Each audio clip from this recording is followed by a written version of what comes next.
水いただきます。If you wanna go hiking in Japan, you use these words. Let's go. 水が冷たい。cold 冷たい。cold 水いただきます。水が美味しいです。Water is tasty.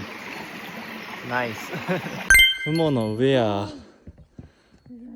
お腹すいた。I'm hungry. おにぎり食べます。ライスボール食べます。いただきます。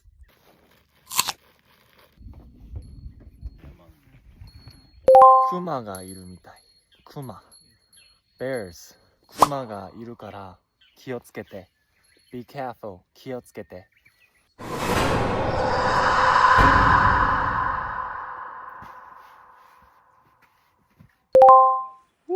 怖い。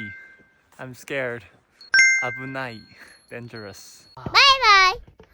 It's like my neighbor's Totoro. Totoro.